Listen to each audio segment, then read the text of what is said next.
What's happening, Municipals? This is Ashton. Happy New Year. Hope everyone's New Year is off to a great start and you had a happy holiday season.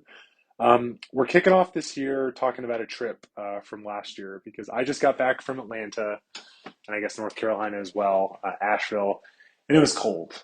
Did not bring the sticks, did not play, but with the temperature, it wouldn't have been much fun, I don't think. And I know for our Pacific Northwesterners, this time of year is just kind of a tough scene in general. So we thought it'd be a great opportunity to talk a little bit about, just if you're kind of thinking about, man, I'd love to take a golf trip. This is going to talk a little bit with, JD, who's been on the pod quite a bit, our buddy Greg, who actually works at Nike. Yeah, we went up to Seattle to visit JD, played a few courses. We're going to talk about them a little bit here, and hopefully, as you're on the way to work or going for a run, you can think about days where I think this weekend it was like close to 100 degrees. It was a very different time and very different weather than how you're thinking about this now. So we hope you guys enjoy, and yeah, back to biweekly. So we're excited for this year and all the things to come. So thank you for your support, and for right now, let's take it over to Thick Boy. How hard did you push it till I black out? Yes. Numerous times, yes.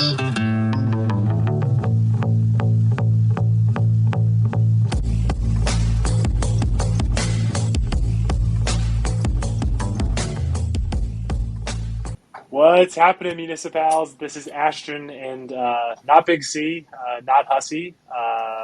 Kind of two lovely gentlemen, one of whom is a fixture, I would say, at this point in the podcast, and one gentleman who is incredibly gracious to be past his dinner time, past his bedtime.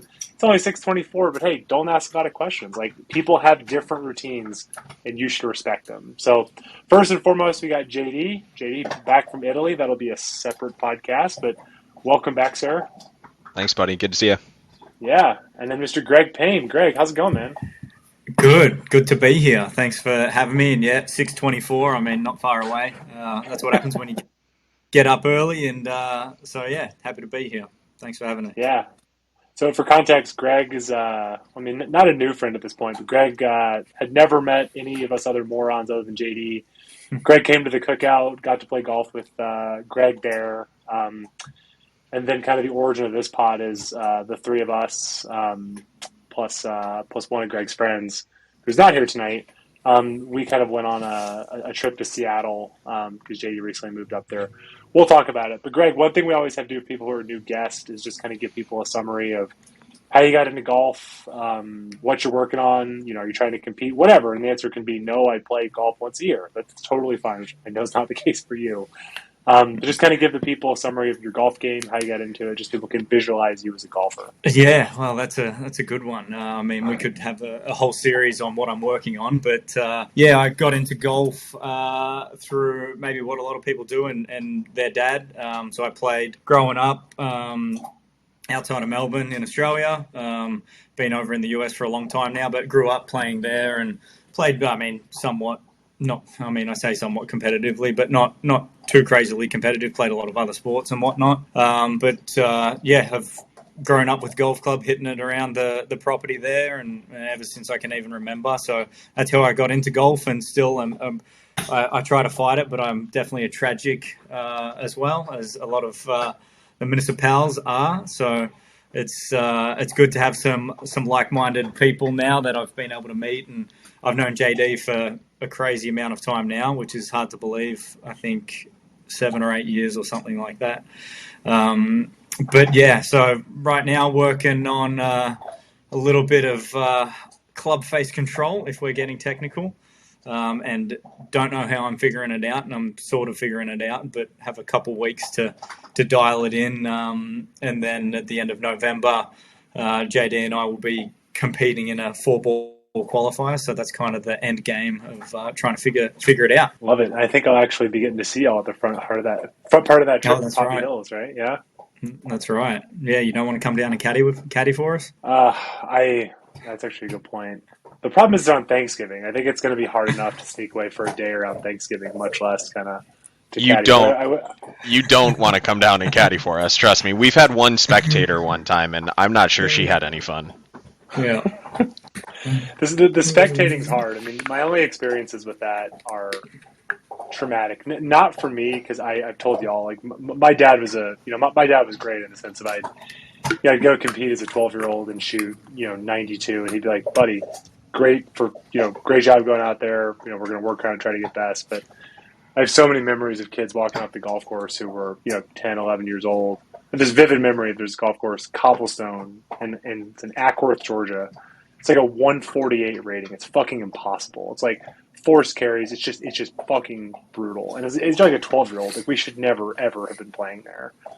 And I remember, like, I was walking out of, like, the scoring area, like, my eyes were, like, this big. And I just remember this kid who's my age, like 11 years old, just, like, hysterically crying. And he goes, Dad, I'm so sorry.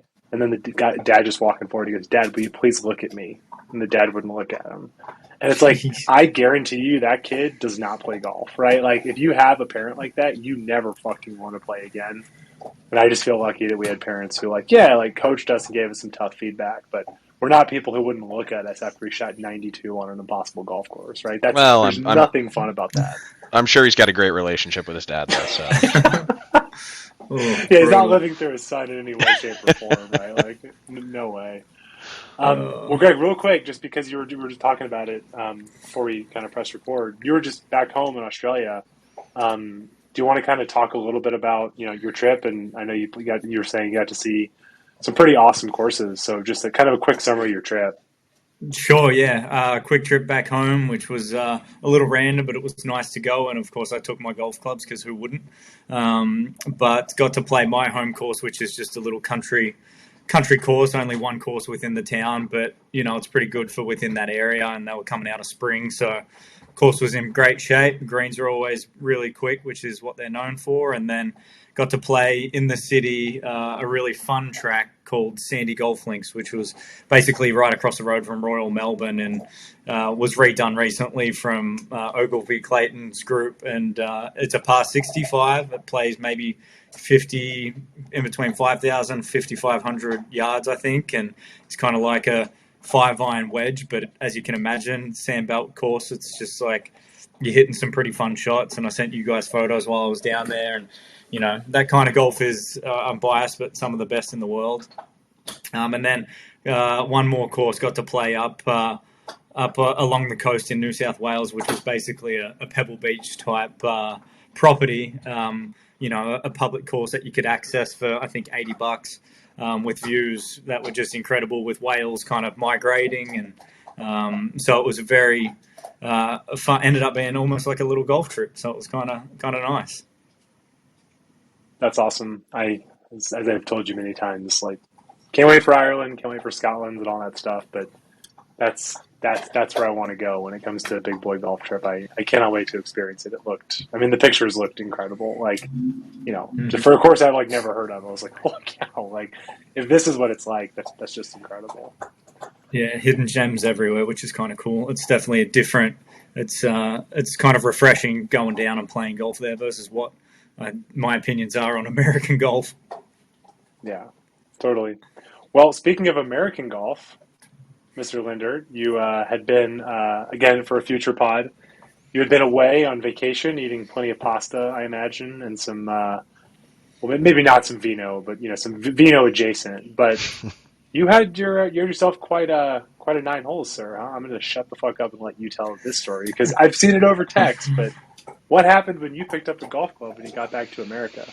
Yeah, it was a little interesting. Greg was gracious enough to watch our dog, Balada, that you all may get a little bit of a kick out of the name there, but he was gracious enough to watch our dog for a couple of weeks while we were away, and I went down to Portland when we got back, one of those kind of nightmare travel days, delays, got back late, hop in the car, drive down. Greg's like, are you awake? Are you feeling okay? Do you want to play golf? I'm like, yeah, I haven't picked up a club in 2 or 3 weeks, whatever it had been. And we had a kind of a casual 9 set up with a couple of Greg's friends down in Portland.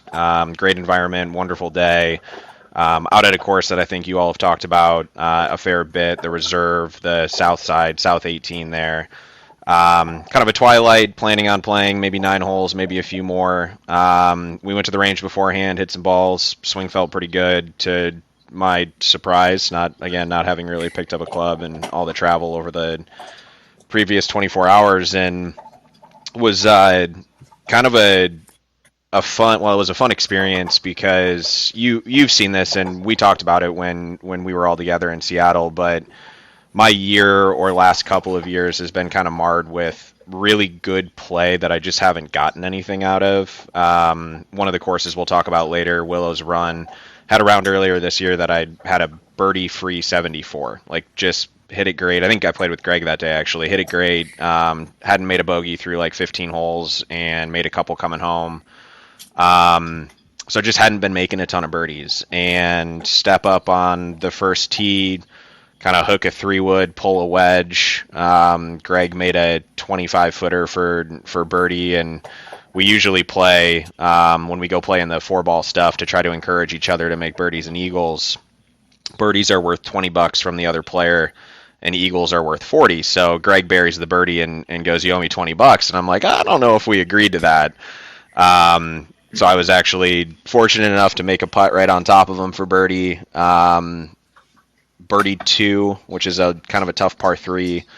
3 is a par 5, so I'm standing on the third tee box going, well, shit, this could be fun. Birdie 3, have about 100 yards in on 4, thinking, wow, this could be really fun. Didn't end up making birdie there, but birdied 5, 2-putted for birdie on 6. Made a couple of good pars on 7 and 8, and tapped in for a little 3-foot birdie on 9, and walking off. Greg and I have played a lot of golf together. In a previous life, we traveled the country and did club fittings for Nike for about 8 months and played a lot of golf on that trip. And he looked at me walking off 9. He goes, that might be some of the best golf I've seen you play. And I'm like, yeah, it's, kind of tough to argue with a 30. And he kind of looked at me wide-eyed and is like, that was a 30? I'm like, yeah, birdied 1, 2, 3, 5, 6, and 9. And it wasn't really anything, this is going to sound odd, but it wasn't really anything otherworldly. Like, I didn't hit a lot of fantastic golf shots. I hit a couple on some shorter holes to leave myself good looks at birdie, but it was almost like the floodgates from the last couple of years opened up, to the point where I think on 4T, Greg looked at me and goes, I think before we play in our 4-ball event, you need to take 2 weeks and go back to Italy and not pick up a golf club. And I doubt my bosses are listening, but I told him that if he could call my bosses and get him to clear that, I'd be happy to. But I think we're going to have to go the old-fashioned route and try to hold on to it here for another 6 weeks or so. But fun experience. I was really thinking 29 was in play. It didn't end up panning out, but it was fun.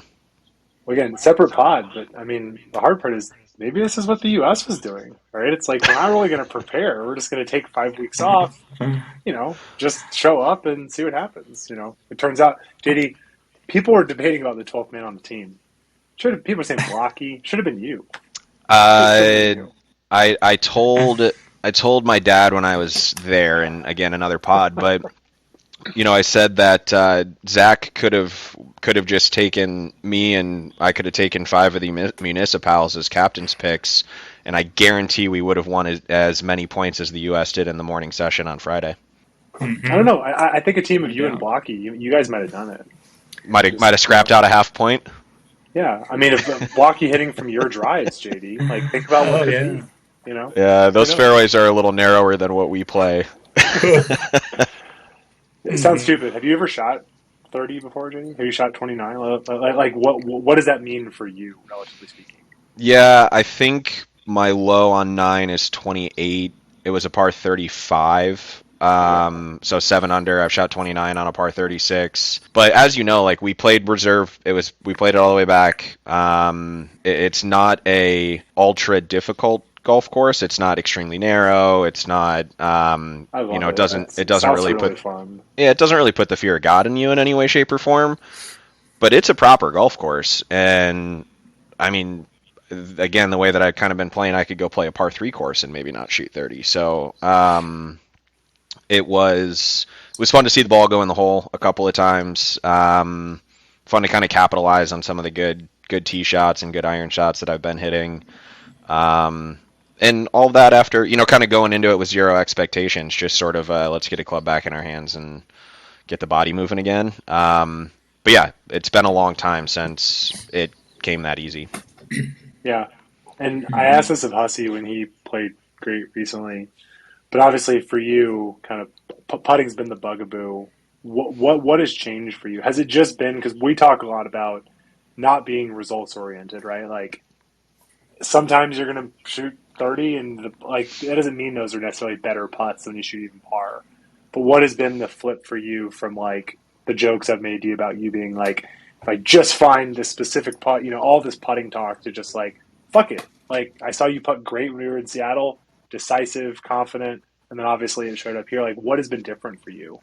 So a few things. I actually just listened to the pod that you were talking about with Hussey, and um, a lot of times when you have a good round going, you start getting in the how do you bring it home? Like how do you get to a couple under, how do I keep it here type of a thing? And it almost becomes this like macro view on your round versus taking it shot by shot, kind of the old adage. But there was a time where I knew where I was sitting and was really just trying to hit the golf shot that was in front of me.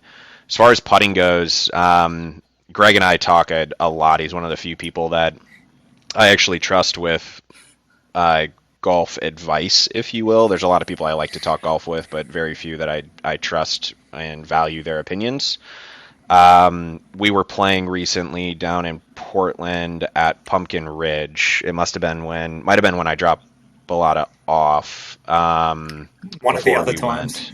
Yeah, one of the other times we've played recently, and same thing, hit it pretty good, missed a few putts that, kind of how I've been playing, right? Just putts didn't go in, and get done with the round, typical kind of download, and Greg just looked at me and goes, I just think you can be more aggressive with your putts. For those that haven't played with Greg, he's a very aggressive putter. Especially in terms of speed, tends to hit putts firmer than I would typically. And there was one putt in particular. There was like a 4 or 5 foot birdie putt on a par 3 that I saw a lot of break in, tried to kind of cozy it in there.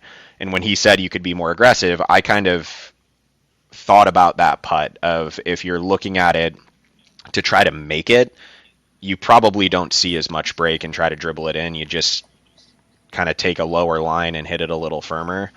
So I've been stepping into putts thinking more about just being aggressive and less about the stroke itself. And it's helped. Like, not all putts were great putts. The birdie putt on 9 was not a good putt. I pulled it, but I hit it hard enough where it held its line and caught an edge. So really it's just trying to hit putts with more pace and be a little bit more aggressive. And Ashton, I know you're making fun of me for the fact that I wanted to put a beryllium insert in an Odyssey putter, but god damn it, they just released Odyssey putters that have a black head with a beryllium milled insert. Swear to god, they've been listening to my phone. It's that new AI1. I don't know if you guys have seen it, but they have the AI1 and the AI1 milled, and it is exactly what I was going to have a machinist do to the 7. But I have a putter that I like the look of. I have a putter that I like the feel of. Just trying to be a little bit more aggressive. Oh man, that putter's going to be bought within the next 3 months. I was going to say it's already coming. Like he's already texted some Callaway rep and said, "Hey, so when's that going to come?" That's one, JD. You know what? I can get behind that because when you know what you like. And they're finally making it. Yeah, because when we were standing on when we were standing on the 14th hole at the cookout, and you and Greg want to use one up, and we're talking, and you're like, yeah. So like, when I get up to Seattle, I've already found this guy. He's gonna like take this. I'm like, okay, bud, like that's fine. Like you got to go out there and be Greg. Like let's not do this. But yeah, no, buy it and then tell yourself to stop. But no, we're good. We're good. We're going forward with what we have. The bag is, I've said this a number of times, but the bag is set. I like where it's at. Okay. I kind of believe you. You don't believe me. That's okay. I don't know if I believe myself, but I'm trying to speak it into existence. This is like Jack when he got hired at Club Champion. Jack is like, now that I understand the technology, I am like not tinkering at all. And I think Jack's on his 4th set of irons this year, but like about to get his 5th. Or sorry, Jack, if it's 3 and 5, whatever. But I saw him on Saturday. I hadn't seen Jack in like multiple weeks, and I was like, "How's it going, man?" And he goes, "Great. I just need new wood shafts, and I'm totally dialed." And I was like, "That's not what I was asking, but awesome. Glad to hear things are well." Greg, I'm curious, real quick, before we get off of this. Obviously, you said that might have been best golf you've seen. What were you thinking watching JD kind of like in the process of taking it deep? I don't know. I wasn't thinking. I was just like, oh, I think he's going to keep it going. I mean, the way he was just swinging it, and not thinking, and just letting it loose and just playing golf. I mean, it was fun to watch. But yeah, 6 birdies. I mean, I put it down to my caddy decision on 6, but that's just me. But it was just very solid golf, and I mean, he's got it in him. He knows it. It's just a matter of going out and doing that, and hopefully that takes the lid off, and hopefully he can just keep it going until I have to play. And then I'm taking shots. So. It was, Greg, you mentioned your caddy decision in jest, but it's funny how much stuff like that matters when you look at the guys on TV and how much conversation they have with their caddies. But there was a shot that it was, sorry, golf memory, but par 5, I had 266 to a flag, and that's kind of between a 2-iron and a 3-wood for me. And didn't want to go long was kind of the way that I looked at it. It looked like long was a tougher shot coming back than short. But for me, usually it would be like, ooh, feather the 3-wood in there. If you hit it perfect, you can cozy it up and tap it in for eagle type of a deal. So I had looked at Greg and I'm like, hey, 266, I don't think I can get 2-iron all the way back to it, but I can probably get it close to the front edge. And he's like, just hit the 2-iron, short's better than long. And I hit it good enough to get kind of 2/3 up the green and have about a 15-footer for eagle. So yeah, it partially probably was. If I would have hit the 3-wood, that birdie doesn't happen and you leave frustrated. And yeah. What's up, Greg? I was gonna say you would have killed the people on the next tee. It's a good chance. Yeah. But it was cool. It was fun to watch and easy. So if only we had daylight, we would have kept it going. I love it. Yeah, it's already kind of getting scary. I mean, when I was texting you guys yesterday, our Poppy Hills, because I just looked, because I was like, let me just make sure we're okay, and I realized that our middle of November round, it's going to get dark at 4:57. Like that's happening in about a month. So not fun, not good, but we just got to try to squeeze out as much golf as we possibly can this time of year. So be it. But JD, we're talking a little bit about Seattle. Me and Greg came up and visited you before we kind of launched into the trip. I know you haven't lived there for super long, but what is kind of your feeling or kind of your kind of sense of Seattle golf? Because I mean, obviously you've lived a lot of places. How does Seattle golf kind of stack up to you? And then we'll kind of dive into the trip a little bit. Yeah, I mean, we've loved the move up here, and we definitely like where we landed. If there is a drawback, I would say that it's not the quality of golf, it's the quantity of golf, at least in a drivable distance or a short distance to the house. You look at like where Greg lives in Portland, and Portland's got a great public golf scene. Are they all top 100 golf courses? No, but there's a lot of really fun golf that can be played within 20 minutes of no matter where you live in Portland. You're probably within 20 minutes of 3, 4, 5, 6 golf courses that you can get out and pay a daily fee and have some fun. For us, the nearest golf course is about 20 minutes, and there's only 2 public golf courses, maybe 3, within 20 minutes of us. What we'll talk about a little bit later as we get into the trip and you guys experience this. One of the drives was a little bit longer because somebody had to try to pre-order Chick-fil-A, but the good golf is actually south of Seattle, down towards Tacoma. It's not just Chambers, but down that direction, if you will.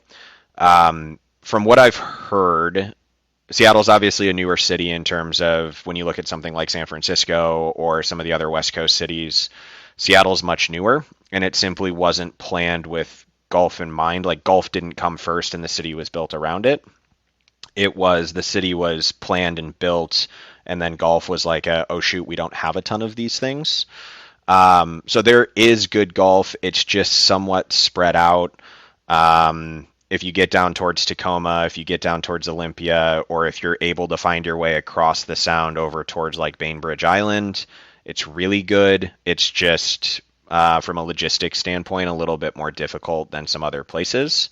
That being said, the Pac Northwest summer golf is fantastic. It's firm, it's fast.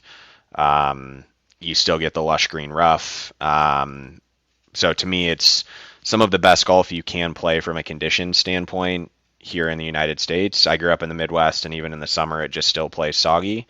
So I think there's really good quality. There's just not as much quantity, again, close to us. Yeah, which is kind of a perfect segue because the first course you played was Willow's Run, which you said it's basically the closest golf course to you. And yeah, I mean, we can kind of just go round robin and talk about our thoughts, but I mean, I think we'll probably say like some of the best greens I've putted on like all year. And like, correct me if I'm wrong, JD, but the vibe I got based off of how they're running it, like that place is maxing out the tee sheet, right? I mean, this is like a maxed out daily fee kind of place, and like the greens were excellent. Yeah, Greg, you've played there a couple of times now. I mean, I think the condition Yeah. is relatively consistent. But what are your, I mean, outside of say the green conditions are great, and yes, they max out. The driving range is always packed. I have some thoughts on the practice facility, but that's neither here nor there. It's one of those kind of, you get kind of some scruffy stuff in the fairway, you get some kind of scruffy stuff in the rough, but the greens are immaculate. 100%. I mean, I think the second time that I've played it, and I've been out there a couple times. That par 3 course is a lot of fun too. So, I mean, for being 20 minutes away from where you live, but I mean, the city, being a city course or whatever, I think it was awesome. I mean, I'd pay that to play greens like that all the time. You get goofy holes, but you get some good holes, and the more you play it, I'm sure the more you know where to hit it, so it gets a little bit easier, I guess, off the tee. But I think it was, worth it. That was definitely the best greens we played out of the 3 courses. So it was a lot of fun. Yeah, I just think about, like, to me, it's always that, like, when you hit a wedge, like that thump on the green, which is so kind of hard to find. And that definitely stood out to me on number one, where I gap wedge in, and like I could hear the gap wedge kind of like I could hear the ball hit the green. I was like, oh wow, it's going to be interesting because we kind of got off to, well, I guess mainly me. I feel like that sort of this running bit where I feel like I'm just like accidentally like getting into like almost fights at golf courses, but like I don't know, like I grabbed a card, I wasn't supposed to do that. The marshal was being like very militant about all these rules. Like Greg hadn't checked in, but like we had 20 minutes to our tee time, so who cares? It's just one of these places. It's like, oh my God, this place is like overrun. And again, my just assumption is a place that's overrun with a bunch of like hackers is like the conditions are going to be tough, and that was totally flipped it on its head because again, the greens were incredible. And I think Greg, you said it best. Some like holes that like I don't think are very good, but then some holes that are like very provocative. Like number 3, I think 3 is the one that has the bunker along the left side. So basically that hole, it's like you can hit, I mean, you can't hit driver. You shouldn't. You want to hit it like 215 yards and have a wedge in, but there's this bunker, basically the fairway basically rolls directly into the bunker. I'm going to show my ignorance of golf course architecture. I don't know if that's like a specific thing in a specific area, but it did not scream like Seattle golf to me. I was like, it felt like that hole felt like it was from somewhere else entirely. And then you got this kind of green that's tilted right to left, really hard hole location, tough green. And it's like, wow, it's a 330-yard hole, like a pretty short hole, but just like a lot of strategy. And that's when I was like, wow, this, like, holy cow. There's some holes, like I think it's number 8 we played, where like there's the one where it's like there's water all along the right where you kind of have to hit it in a window. Like that's not a great hole, and I bet that's a pace of play nightmare. Kind of was a place to play nightmare. But again, for like a muni or for a public daily fee course, like to have some really, really good holes and greens like that. And also too, like I'm with you, JD, like I'm sure I actually do want to hear your take on practice facility, but just to even have that, right? But like the fact that like that exists in a place that's starved for golf, the fact that they have an 18-hole course, a par 3 course, a practice facility, like God, like just Yeah, like thank God, you know. they actually have two 18 holes. So we played Oh, that's Eagles right. Talon. They have Coyote Creek as well. Some people say Coyote's easier. It's kind of like North and South at Reserve. Coyote Creek has less bunkers, but I wouldn't, and it's shorter, but I wouldn't necessarily say that it's easier. You get a lot of holes where there's kind of junk on both sides, but it's billed more as beginner friendly because you can predominantly like roll the ball into the green if you need to. So you mentioned like hole 8, there's less of that kind of force Yeah. carry feel into some greens. But my introduction to Willows was in like outside of playing the par 3 with Greg, I think in like February when we very first moved up here. I went and played in maybe March or April, got one of those kind of bluebird days in the spring. And that first hole, you know, the fairway kind of ends and then starts back up again after the cart path. I had a wedge from like 90, 100 yards, something like that, and out of the rough in between those two places. And again, like March in the Pac Northwest, you expect it just to go like subterranean when it lands. And I landed it pretty close to the number, and I had like 25 feet coming back. Like it bounced 5 feet in the air and bounced forward. And I looked at the guys I was playing with. I was like, "Is that normal?" And I guess it's a recent thing. I don't think Willows has always been that way. It's, as you see when you're driving in, it's kind of set in a marsh, and I guess it used to get really kind of bogged in the wintertime. But whatever they've done from a drainage or sanding perspective, especially as it relates to the greens, they seem to hold up pretty damn well. Yeah. And I guess so people know who might be using this as a reference point. You live in Kirkland, right, JD? Correct. Yep.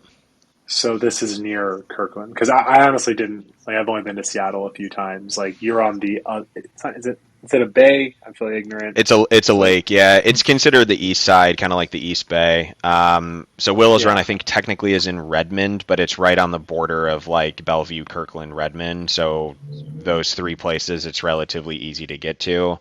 A little bit harder if you're in Seattle, and there's some other options on that side that could be a little better. Yeah. But as far as the usual stuff, I mean, like I said, a lot of amenities, like, you know, none of it amazing where it's like, you know, we got some very mediocre golf course food, but at least they have it, right? They've got a turn stand. They kind of have everything you need. And again, a place that if you're near that area or at a work conference or visiting somebody, like, would definitely suggest going out there. Again, there's going to be some holes where you might look around and be like, this is less than ideal, but I think like totally worth it. I kind of want to go back to number 3 because I think it's responsible for a certain club collecting some dust in Greg's garage. Oh, wow. Which, what do you mean, the lovely Flair Right? That's the one. Oh yeah, you know, there's plenty of those in there. Yeah, that whole I think I've played it twice now. I remember the first time playing with you, JD. You're like, oh, 3 is really good, and I like hit an alright tee shot that day and hit the green, but didn't realize the green complex is just so crazy. And It's crazy. If you don't get pin high or in the right spot there, you could be doomed. And you know, 3-putt territory pretty easy. But that hole, like for early on in your round, it's like, I hope you're hitting it good. You know, I wish it was more like the 15th hole for my sake because, you know, have a hard time getting into a round most of the time. But that hole is really good for being a short par 4. I wish maybe they could move the tees up and make it drivable sometimes. That'd be fun, you know, in a tournament or something. But I think that's an interesting. So I've seen some guys hit more club off of the tee, and you can get it if you get it past that bunker. You can get it really, really close to the green. It's just such a visually intimidating tee shot because you've got marsh left, and that marsh right looks like it comes so much closer than it actually does. Once you play it a couple times and realize you have some room to the right, it makes it a little bit easier to line up kind of down the right side and just put a good swing on a longer iron. But the first couple of holes give you an opportunity to build a little bit of a buffer for when you get to 3. 3 is definitely a hole you want. You make your 4 and you get the hell out of there. I don't know. Yeah. I mean, if you have a new driver in play and you have a 800-yard wide fairway and then hit a big slice out of bounds on number 2, like a par 5, to talk to someone else about getting it super dialed, because I was like, oh shit, like hit it right in the middle of the green. It's like, cool, let's make birdie on one, like a 3-putt one, OB two. I'm just like, cool, like this is going to be this is you know. But I mean, Ashton as a lefty, you show up saying I'm hitting a cut, and then I immediately watch you line up your tee shot on the first hole 30 yards left, and I'm like, it's not a good spot to line up a cut, but have at it, bro. Yeah, it's like learning a new language. As someone who struggled with the hooky boy, it's like I finally am getting the hang of it, but like it's taken a long time to get a sense of like where I'm aimed and stuff you told me about, like where to aim on the tee, like where to tee it up on the tee box. Stuff that I see on Instagram, but I like largely ignore. And it's like, oh, that's actually really helpful now. If the ball's moving that way, like don't, give yourself an advantage. Some stuff that you really helped me with on how to actually hit a cut. So thank you. Greg, what are your thoughts on, you mentioned you wish 3 was like 15, but I have some thoughts on kind of how the golf course sets up front 9 versus back 9. How do you look, you've played the course now a couple of times, and you mentioned that I wouldn't say it's a overly challenging golf course, but it's definitely a course that can jump up and bite you. Where do you feel like you hit a couple of really good shots in the back 9, and I'm specifically thinking of like 13 or 14, that like really hard cut driver that you hit over the hill. Yeah. When you look at, if we go back to kind of like the third hole, you mentioned like club face control that you're working on and playing the tee forward. If they were to play the tee forward, would you hit driver on 3? Would you try to get it all the way up there? Yeah, I reckon I would. Well, based on my history on that hole and not hitting a good tee shot with an iron, then yeah, I think next time I play, even tees back, I think I'm going to try to hit driver. But I think that from memory, that tree comes in on the left and pinches in. That's why it's kind of awkward feeling. Off the tee, I think there's a tree on the left from memory. I could be wrong, but I think taking it on a little bit more, opens it up quite a bit, like you said. So, I mean, yeah, if you're feeling good with the driver, that is, I mean, that comes and goes. So, or you could just be like Russell and show up late on the first tee, grab 3-wood, hit like 3-wood 7-iron to 10 feet, and roll it in for birdie, and have all of us like. No kidding. Yeah, I think that was causing the anxiety for the whole group.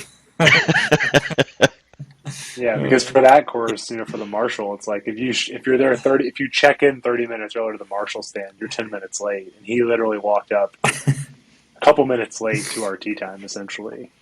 Yeah, like, where are you? Hey. Like, holy cow! Sauntering in. Man's a mystery. Yeah. But it was, I think that was a perfect start of the trip, because day 2 was, we'll call it big boy golf, kind of after this. So we kind of coasted in. JD made it delicious. I don't want to insult your cooking. Was it pot roast, JD? Yeah, like a short rib, it was something rather. Delicious. So we came home, had some dinner, went to bed. The next day we knew we had the mega day. So the morning... yeah, JD, take us to Trophy Lake Golf and Casting Club. Like, of course, I've been thinking a lot about her for the last month. Wait, you have to spend 10 minutes on the Chick-fil-A stop? Yeah, well, just like, I don't know, like when you place an order on the Chick-fil-A app and you show up and they say that like they're struggling with grilled chicken, like that's on me, but also like I don't know what to say about that. If you and Greg just had a little bit less worry about like your hearts, you would have just gotten a fried chicken sandwich like everybody that goes to Chick-fil-A, and you'd be fine. Yeah, would have been that much earlier. We were fine timing wise. So the whole genesis of this trip initially was trying to get out at Chambers. Little did we know that, unlike some of our favorite courses in the Bay Area, Chambers Bay lets you book to like the year 2050. So that they have a line of sight into their tee sheet, apparently, because we started planning this thing a couple months, 3 months in advance, and it was impossible. There was no tee, not a single tee time, not a tee time that was too late. There was not a tee time on the books for like that entire week. So we kept an eye. That we also all set, like what they have is they have like a reservation system. Well, they'll email you if somebody drops. Nobody even dropped. Yep. Like, I never, like, because, sometimes with like restaurant is up, it'll be like 7:15 and it's gone immediately. We never got an email about a reservation dropping. So, like, this was booked and everyone kept it. Yep. So it's like, what are we supposed to do? Crazy. So future trip, but we reached out to Big, the encyclopedia of golf courses, and tried to get some recommendations as to where to play. One of them was Trophy Lake. One of them was the home course that we've talked about, or that you all have talked about in the past. So I was looking around, trying to find a golf course, trying to find a couple of golf courses specifically that were a little longer in nature than what you typically find from your traditional muni. Something where you can hit some drivers and still have some mid or long irons into greens, kind of use every club in your bag type of a deal. And Trophy Lake has, how some golf courses have really good marketing where you go online and you're like, this golf course looks so awesome. And you show up and you go, I don't know when that photo was taken. Greg, what was the course we played up north? Oh, do we have to name the name? Harbor Point, was that it? Harbor Point, never go back. Something like that. I mean, we went online and we're like, this golf course looks awesome. And it was a photo from one tee box that makes the hole look way better than that single hole is, and made the golf course look better than, like, infinitely better than the golf course actually was. Trophy Lake is like the inverse of that. You go online and it's like you don't even know if it's a real thing. Like if it's a real golf course or a real operating entity. We show up, it's kind of in the middle of nowhere, and I think to a man it was kind of the favorite all-around experience. Yeah. No doubt. Yeah, I think the way that I put it to y'all is, granted, I did not do a lot of homework before I saw it, but I think for me, it's the largest gap in expectations versus reality of any golf course I've played this year and like maybe in a while. It was like I expected this and it was this. I mean, the whole thing. I mean, the way that I put it, and like obviously with people seeing the flag above me and me getting like emotional about Bandon Trails, I think this is blasphemy, but it felt sort of like Bandon Trails, like kind of nephew, in the sense of like it's very different in the sense of like it's kart golf. Like some of the fundamentals are different, but it's very similar in the sense of like it's cut amongst the trees. Every hole very much feels the same. I think it's kind of funny because obviously the greens weren't as good as Willow's. But, like, I think that, like, up to the green was the best we played. Like, number one, I mean, I think we were playing it at, like, 7,400 or something like that. Like, I remember I had my drive on one, and, like, I saw the ball bounce, like, 25 feet in the air. And I was like, okay, like, 7,400 feels a lot more doable if the ball's going to actually – because, like you, JD, I mean, I'm used to, like, the Bay Area where it's, like, my drive is, like, embedded in the ground. And, like, it's pretty hard to play 7,400 when your drive's, like splatting at 280, right? But we were all like, whoa. And ironically, the greens were a little mushy. Not enough that it was a problem at all. But I think, like, visually, it was amazing. The conditioning overall was amazing. The routing was awesome. It just, like, again, not that I was playing anything bad, but, like, we were, like, searching. Y'all seemed to dislike that. Like, there was one hole that y'all seemed to think was a little bit of goofy golf. But, I mean, there wasn't really a hole that we disliked, really, which is incredible. Like, it's really incredible to play a course. It's like overall every hole, like, is a big thumbs up, right? I mean, is that how y'all felt? Yeah, every hole was fun for a different reason, I think, when, like, trying to reflect on it a little bit. I mean, I'm with you visually. I think every hole framed up really nice. I mean, the one mystery par 4 on the back nine, that was kind of the iron, and then the little wedge down was a little strange, but, I don't know what else they do with that part of the property.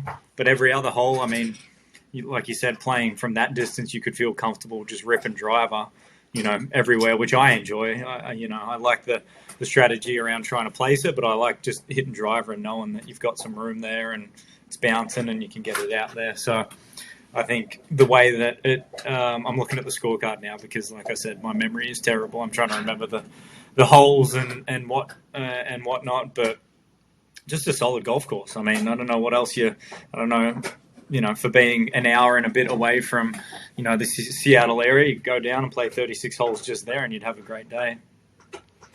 Yeah, and I think with the card, it was like 110, which is like very reasonable.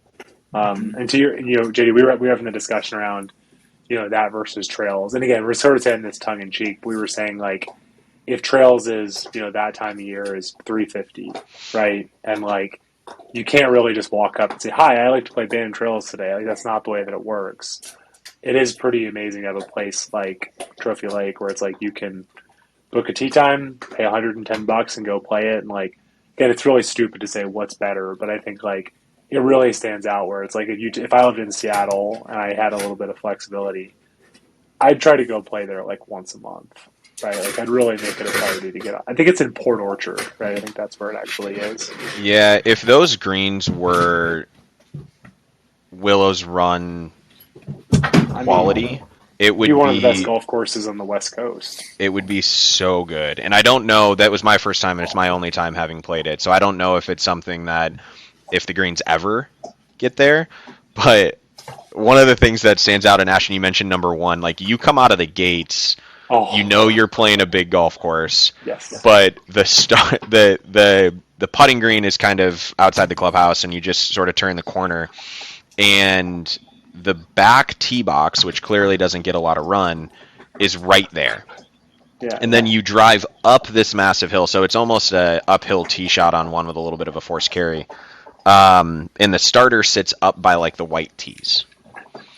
I have never had to drive like 200 yards from the tee box that you're playing to get to the starter. And we were sitting back at the tee box like waving at him, and he's like, "No, you can come up here." And we're like, we're gonna tee off back here, and I had to drive up and give him the name, and he was pretty flabbergasted. Yeah, and he was funny. He wasn't one of those guys that's like trying to dissuade us from playing, but yeah, looking at you, Poppy Hills, they're like every time we go there, they're like, you should really play one up. And it's like, fuck you, like. Yeah. Greg and I played a 4-ball out there. Sorry, Greg, I'm gonna throw us under the bus for a second, but the routing that's currently there, to my knowledge, the first hole is the long par 4. So Greg and I got started. This is maybe you should play Poppy forward, because we got started in a best ball. Double par, triple. I think on the third hole... The first 3 holes are really hard. Like, number 1 moves so aggressively to the right. Like, way more than you think it does. Not aggressively enough to hold my tee shot. I hit it...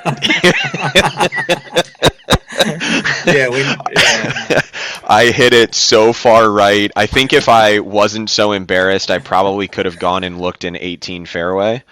Like it was right of right, and over. And Greg had to watch that before he hit his tee shot, so you can only imagine how far left his tee shot went.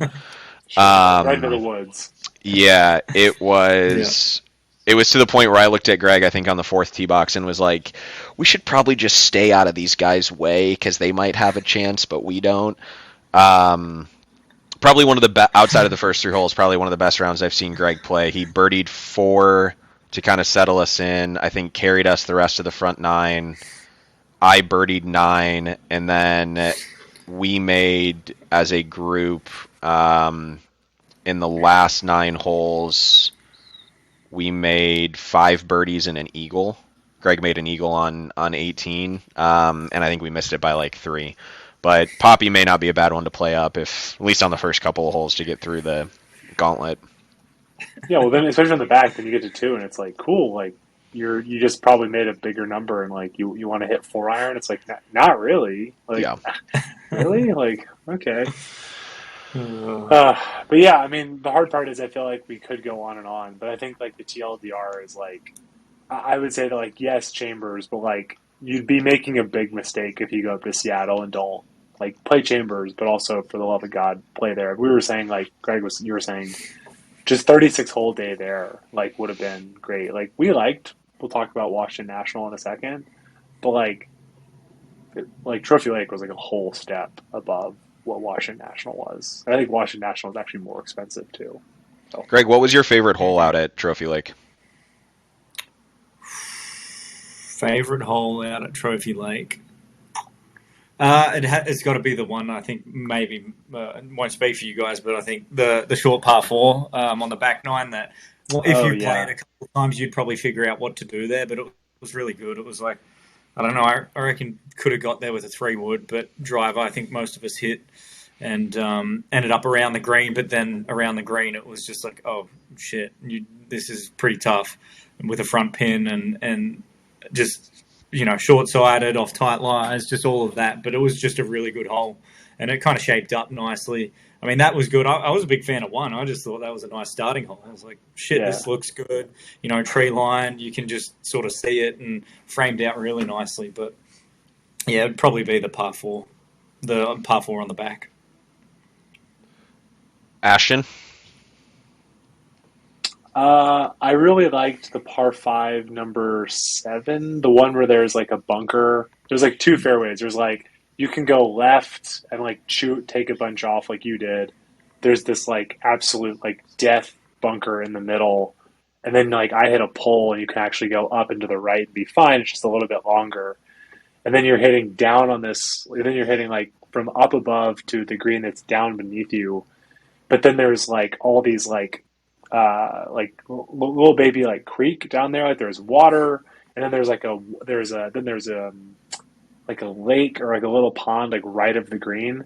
So it's just one of those holes where like, again, I think if you play it a couple times, there's plenty of room, and I think you can figure out the strategy pretty easily. But the first time it's like, it's like, cool, I like hit a good tee shot there, and I'm kind of like, I'm clicking my number and I'm like, okay, there's water there, but I don't really know it's there. There's water right. I think the biggest thing is it's either you hit like driver, pitching wedge, or it's like you get up there and it's like what I did. It's like, cool, I just need to like hammer this 2 hybrid and like fully commit to it. And like long is dead, right is dead, too far left is dead. If I hit this really short, it's dead. And like there's a 30% window you need to hit this in. And I always think that's kind of thrilling on a par 5 because a lot of par 5s are, I mean, again, I think I love the par 5s are a place to score, but a lot of the time if you had a really good drive on a par 5, like we've talked about Peacock, we love Peacock, but like if you had a good drive on all the par 5s on Peacock, you're hitting 6-iron on a lot of those, like that's fine, but it's kind of cool to like hit a good drive and be like, okay, I need to hit a 240-yard shot into like this window if I'm going to try to make an eagle. You don't have to do that. But that hole I thought was like really visually stimulating. I mean, how good are the par 5s, right? 2, 7, 11, really and good. 18. 2 right out of 18 was so good. Greg, are you looking at the scorecard you said? How long is 2 on the card? 2 was the longest one, 6:09. Yeah, and just, I mean, you kind of got punched in the face. One's didn't play as long and wasn't as hard as I think we all maybe made it out to be, but 2 falls off the left, also can't hit it right, I know from experience. The first 4 holes were absolutely fantastic. You get to 7, and it's wide open, but that huge bunker in the middle makes the hole. Right, the stuff up by the green it gives it a little bit of risk reward once you do get it in play. But that bunker basically says you can make this a very reachable par 5 if you want to take it left of the bunker and right of the trees. But it's a very small window, especially into the wind, like we played it. Yeah. And then right is you have forever, but you're going to have the longer shot in, and then the risk reward comes into play. So it's almost like you get a little bit of risk reward off the tee and a little bit of risk reward into the green, depending on how. 11 was kind of the same way, right? You can't miss it right. You could hit it a mile left, but you're not getting there into if you hit it left. And then 18, which runs you right back to the clubhouse, and when you drive in, you have the waterfall. It's this really picturesque view. I'd argue was the worst par 5, and it's a great par 5. I may argue it's the worst par 5 because I tried to hit the 3-wood. Especially when a match comes down to the last. And JD, do you want to tell everyone what you did? No. I lost. Four left. I lost it for us. I didn't have Greg caddying for me because he was playing for the other team, and if he was, he like I was giving bad advice over fucking.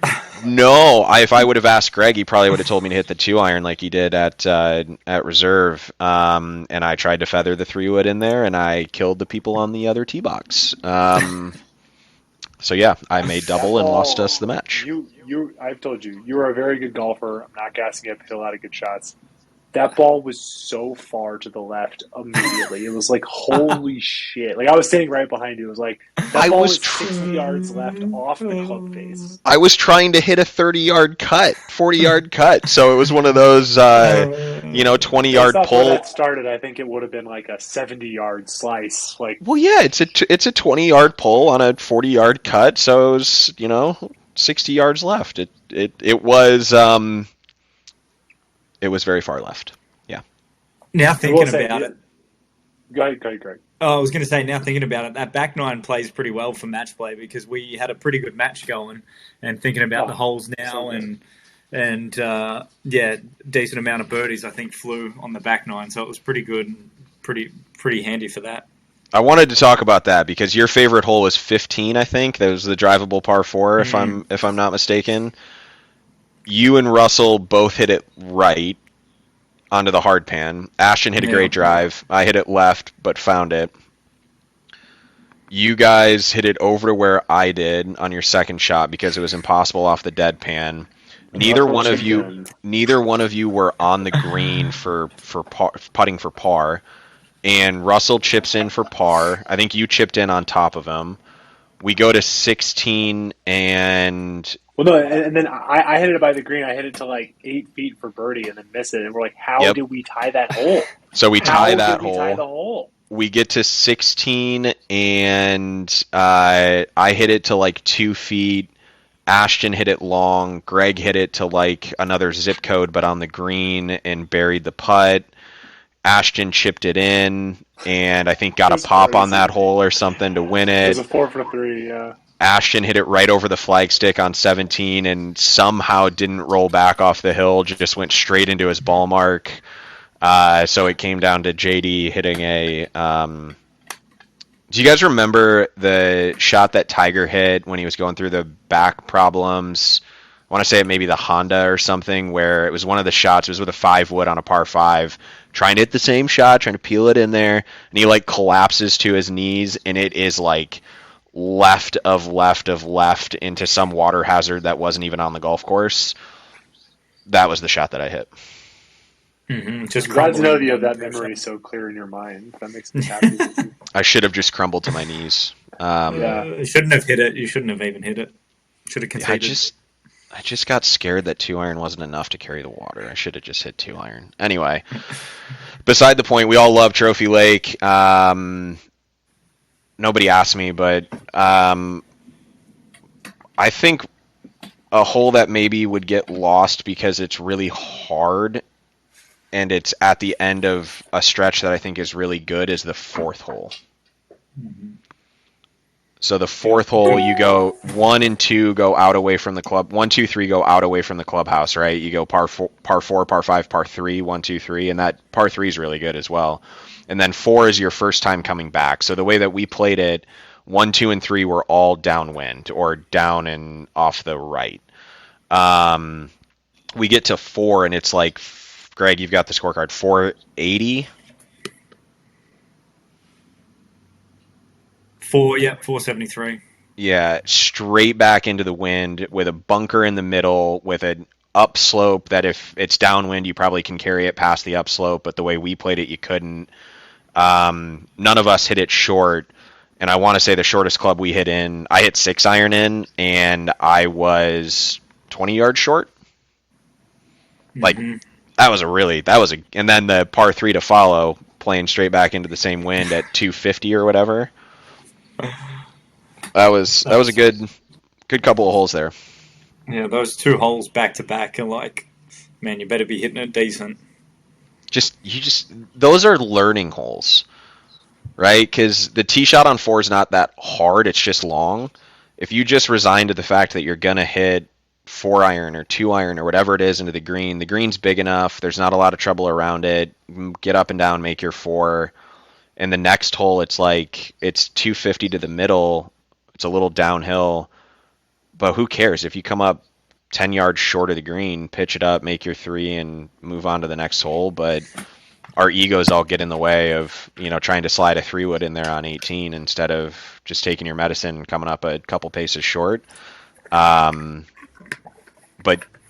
they're not short holes.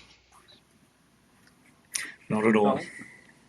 I think the other thing too is, like, to be clear, I think that, like, we would feel this way regardless of, like, how we played or the match. But it does make me think, we've talked a lot about how it's hard when you go play a course to remove how you play sometimes. Like, if you play Pasatiempo and shoot 100, you're gonna be like, wow, that was cool, but, like, what could have been? But I think that was probably the most, outside of my match with Rick at the cookout individually, I think that was probably the most, like, stimulating golf match I've played in a while. And so I think that it also really amplifies the golf course, because I think it was to your point, JD, is like, it was a really good amphitheater for what we were doing. And I feel like it was, like, a lot of, like, are you committed, right? Like, there was a lot, like, the golf course from that distance is asking very specific questions that we had to answer. And that was just really fun. Like, it was great anyway, but I think the golf course it really made our match, I think, stand out, and really made us all have to play better golf coming in, right? Like, we played our best golf at the end, and that was really fun to see. It also had a lot of swings in it. Like, we were down 2 after 3 holes. Yeah. I think we stemmed it. We won the 5th hole, tied 6 and 7. We won 8 to get back to level. And then these boys looked like they were choking it away on 9 when Russell hit it, like, left of left, and Greg hit it a little further left than we thought was okay. and then proceeded to hit it multiple times, very short distances. Yeah, we were sitting there going, okay, Greg's laying 6.5 right here. We're good. Russell had about maybe a 40-footer for par, I want to say. Mm-hmm. I didn't hit a very good wedge in there. Ashton had a putt at birdie. Russell makes his 40-footer. We miss ours, and we have the hole going to the back 9 all square. There was just a lot of ups and downs. The back 9 was kind of one up here, one up there. And I think we went into 18 all square, if I'm not mistaken. Yeah, we did. Mm-hmm. So, fun match all around. Yeah. Good guys won. Yeah. Bad guys. Well, Greg, take us, so you can go to bed. Take us home. Washington National. Had you played out there? Was that your first time out there, Greg? First time. And anything with the last name National, you're like, here we go. Yeah. Well, JD, maybe to start us off, you want to tell the story about having to ask for permission in the pro shop about what team you could play? So I forget who it was, but on the way over there, we were trying to look at scorecard yardages, and somebody pulled up the scorecard online and said that the back tees, which are called the Husky tees after the Washington Huskies, said permission required. So we're all sitting there thinking, okay, National, as it's got National in it, you have to have permission to play the back tees. Like, we are walking into an experience. You pull in, the holes you see pulling in look outstanding. The bunker complexes through the fairways and up by the greens are massive. You can see a couple of shots are going to require some precision, or at least so it looks. And then all of a sudden you kind of make a right into the parking lot, and it's almost like I don't know if you all had this experience, but like the middle school that I went to, it got so big that they didn't expand on the middle school. They just brought like the like track homes in there, like the mobile homes, and they just started stuffing kids in the mobile home for math class. It was like the mobile home for your pro shop, and we walk in and it's not really lining up with stuff, and some guy who is probably the head professional or general manager was really friendly and was like, "Hey guys, how you doing? First time here." Asking us a bunch of questions, and I had brought like a change of clothes, so we're like passing around a duffel bag with different shirts and shorts and socks and whatnot in it, and rotating through the bathroom that's right next to the check-in counter. And I look at the guy, I'm like, we saw online like permission required to play the back tees, and he's like, you sure you want to do that? I'm like, I'm like nervous, like thinking we're gonna get turned down. I'm like, we're good. We just played Trophy Lake from back. We're like scratch golfers. Can we please? And he's like, yeah, tee markers aren't out there, but have at it. So we walk out to the first tee, which gets so little use that they built a cart path in front of it to go to and from the driving range. So we're sitting there waiting for people to come back and forth from the driving range before we can actually tee off. And our experience, I don't think, really lined up with what we thought it was going to be. But Greg, what was your kind of first take on what Washington National was? Well, you talk about how you talked about the websites lining up, pictures lining up, and Trophy Lake being the opposite, where you're like, this place can't be that good, and then you get there and it's better than what it looks. And I'd say that Washington National was about the opposite. So getting in there, it was definitely like, oh, okay, this is where all the Washington teams play and all of that, and yet you're an hour and a half south of Seattle, so that was a question mark on me. But getting there and getting to that first tee and that first hole, and just after the first hole you get going, and you're like, okay, the golf course is decent, but yeah, conditions were a little below par, I guess, and you still hit a lot of good golf shots. Like there was some fun holes out there, but like we said, the permission required. I was just thinking through all the holes, and what was the longest iron I hit into anything, and it was maybe a 6 or 7 iron into a par 4. That was probably an iron off the tee to get that position. So it doesn't line up really with to me now that I'm thinking about it even more from the distance standpoint. Yeah, it definitely had like a weird feel, right? Like some of the bunkering out there, I'll call it like grandiose, right? Like the bunkers in the fairway were so big with these lips that face you off the tee, and they like draw your eye to it. But if I'm doing this correctly, 1, 2, 3, 4, 5, it was like 6 where you had homes along the left hand, like out of bounds left, and then you had kind of bunkers right, and then you had the long par 4, the 4th hole on the right hand side, like running adjacent to what I think is the 6th hole, if I'm not mistaken. Yeah. And it's not a short hole; it's mid 4s, somewhere in there. But you look at it and you're like, those bunkers should come into play. I just didn't want to hit it out of bounds left. I hit it so far right, I was in the par 5, and I had a great angle into the green. So it's one of those things where it's like those bunkers, unlike Trophy Lake, where that had that, the 7th hole that Ashton talked about, where the par 5 bunker kind of bifurcated your risk and reward opportunities. Those bunkers were just worthless. It was almost the middle of the fairway to me, because if you hit it long enough, you just take everything out of play, blitz it right, have a shot into the green, and you have a look at 3, make your 3, make your 4, move on. So it was one of the 9 was kind of the same way, right? Like you had all those bunkers out there, but they don't really come into play a ton. So it's almost this like mismatch between how the golf course looked, and you can clearly tell how well it photographed, versus how it actually played from a difficulty standpoint, where if you just had some trees or something to kind of close you in on some other sides, I think it would be a hell of a lot better, condition aside, right? I thought condition was probably the worst that we played, but not bad in any way. It just didn't really ask too many questions outside of 2 or 3 holes. Yeah. Agreed. Yeah, I think the other thing too that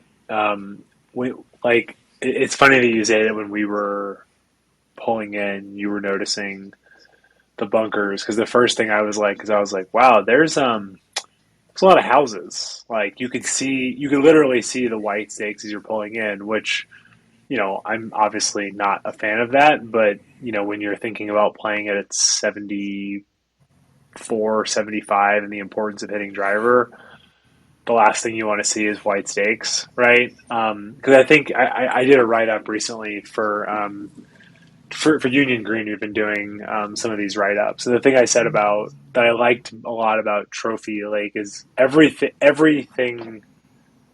hole is its own thing, and obviously it's within the trees.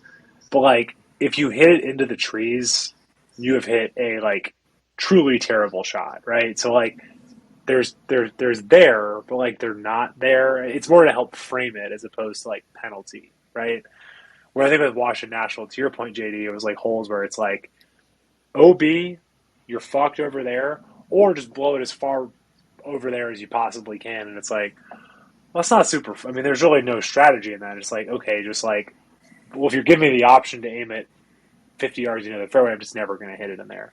Did I find a way to hit it OB on the par 5? I did, but that's not relevant. I was hitting it like shit.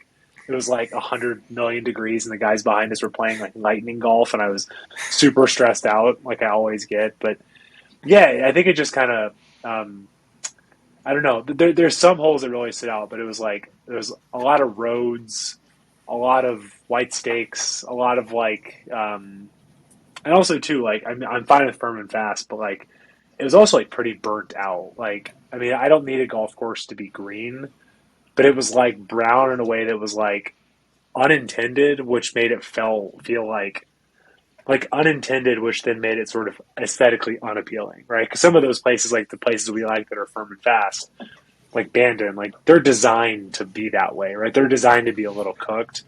I mean, in fairness to them, though, like if y'all remember, it was like hot as fuck. So like it was hot, it was smoky.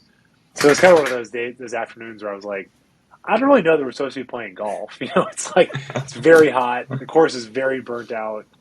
But yeah, and I think also too, it's I think it also just didn't hit right because of Trophy Lake, right? It's like we had just had one of the better golf experiences of our year, and I'm curious if we had flip flopped the day, how it might have felt a little bit different. To be fair to them, so I don't know. Very possible. Now that you flip it that way. Yeah. But I mean, there was still. I mean, it was. I think as we're talking, I'm thinking about it more. It was if you go into that round with there was some goofy holes. Like I'm thinking about what was it, 15, that par 4. That was kind of no idea what you're doing off the tee going, and then the green's just sitting down there with a creek running around it. And like if you see it for if we went back there, I bet we'd play it differently and just have fun with it a bit more versus like trying to play a serious round or whatever match we were playing at that point in time. Because there was some solid holes, but yeah, a lot of goofy ones, I guess. But JD, was it me and you talking during the round? We're like, this has to be one of those golf courses where they built it at that sort of time period where they're like, let's try to make it as hard as we can, or like make it as tricked up as hard as we can. Yeah, you look at holes like number 10, the one where it was like... Oh, yeah, the downhill par 3. Or no, that's 11. No. Yeah, 10 was the one where you had like a million yards to carry the junk or like hit a 5-iron off the tee to stay short of it. And even when we tried to stay short of it, it like cuts in on the left as well. Right? I ended up in it. It was just, I almost think if you were to play it again and just, I wouldn't play it a tee marker forward all the way around. But if you take a hole like 10 and you play it up, which would have been 60 yards farther forward to go one tee up. Makes you a driver. Does that become a better hole because you contemplate trying to carry it, right? And then all of a sudden there is some risk reward. Whereas when you're back, I want to say one of the holes was like from all the way back. I think it was the long par 5 on the back 9. It actually had a sign by the tee box, which I appreciate, that gave you the total number to the front of the hazard and a total number to carry it. And the number to carry it was like 440 yards or something. And it's like, thanks. I don't know who's thinking I'll lay up. But you played a T marker forward, and 10, that is, 330 or 340 or whatever it was to carry the junk becomes 280 or 260 or whatever the number would have been. Do you think about it? So I do think there were some good holes. There's some good stretches. Like if I think about it, like 11, 12, 13, 14, 15. No, not 15. But like 16. Other than the hole Greg said, the back nine is pretty good. The back nine was good. The par that's 5, the best way to put it. Par 5 17 was good. Greg, you played that one really well. Did I? Wasn't that the one where you and Ashton both ripped driver over the edge of the water? Yeah. Yeah, that dog leg. That was a good hole. That's kind of a very good risk reward. But the driving, like it was so narrow up there. It was looking back on it, I was like, ugh. But yeah, I proceeded from 190 yards to hit a chunk pull 5-iron into the water. Like hit a terrible wedge and then chip in for par, and I was like, okay, I think the trip's like pretty much over. And then of course I hit driver wedge and make birdie on 18, and I'm like, I'm switching to a Pro V1 and let's go play some more golf. And sure enough, I have 36 Pro V1s over here because that's going to make my decision. Hashtag get fit. Hashtag ball fitting is hard. Hashtag who knows. I don't know. Actually, go play Union Green golf balls. You guys and your golf balls are as bad as me and my putter. Yeah, I don't know. Just golf cheaper to change. It's so hard to figure it out. I don't know. Wait. Probably one. I don't know. But yeah, I mean, it was a wonderful trip, and I mean, I'm sure there's more in Seattle to explore. But I mean, I feel very lucky because of like Chambers falling apart. We kind of had to. We were making the tee times the week of, and for these to be the 3 tee times that we made the week of, I think the trip was a wild success. We'll do it again. Yeah, we should have played back on Sunday morning. And, I don't know if my body could have taken that. We're not. We were gonna play on Sunday, and I think we basically as we were going to bed on Friday, we're all like, so just chill on Sunday. Like Greg got an early start, and JD and I cooked burgers and watched the Tour Championship in the backyard. We did not play golf on Sunday. Well, looking forward to doing it again, whether it's here or meet in the middle in Greg's stomping grounds in Portland, or who knows? Maybe we'll just make a Aussie vacation out of it and go play some sandbelt golf. Why not? Why not? Sounds great. And I'm already excited for. I mean, I guess I shouldn't tip my hand, but it just feels like you two squaring off on Sunday singles at the cookout. I'm already excited to hear about it. So get your popcorn ready. But Greg, thanks so much for coming on, man. I hope you can come on anytime you want to come on, and that may be never again after this performance by me. But this could be anytime you want to come on, it's great to be on. First and last podcast, maybe just a one-on-one. It's been a pleasure. Obviously, I enjoy talking golf just as much as you guys. So thanks for having me. Yeah, now go get some sleep, okay? Hey, it's been a long one. Okay, see you, boys. Thanks, buddy.